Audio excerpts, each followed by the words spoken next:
Let's now get you highlights from NDTV's Global Summit and India's G20 Sherpa Amitabh Kant at the NDTV World Summit said Prime Minister Modi made the G20 more inclusive as he played a key role in including the African Union in the G20. He also spoke about the Global South's contribution to economic growth rate.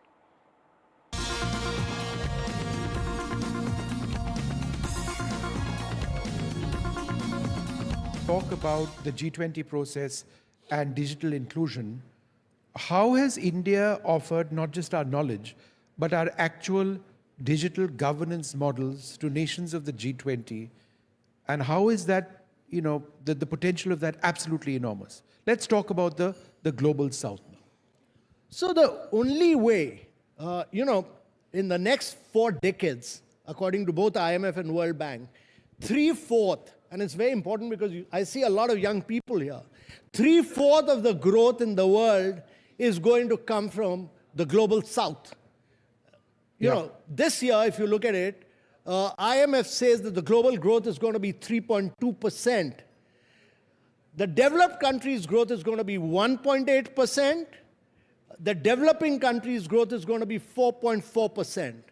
So in the coming years, all the growth is going to come from the Global South. And it's going to come from Global South because the demographics are young in India, Asia, and in Africa. The population is aging in America, the population is aging in Europe, but the population is extremely young in India and Africa, and therefore all the growth is going to come from here. Now, if all the growth is going to come from here, then you need the use of technology, you need the restructuring of financial institutions, both World Bank and IMF, the international financial architecture, which was designed for the post-World War II, has to be reconfigured for the Global South. And that is what India is trying to do. And in the G20, India's key role, the Prime Minister Modi's key role, was to make African Union a member of G20 and make this into G21. That was his key role. He made it G21. And by doing this, he took the G20. G20 used to be just 76% of the global population. He took it to 90%, making it very inclusive.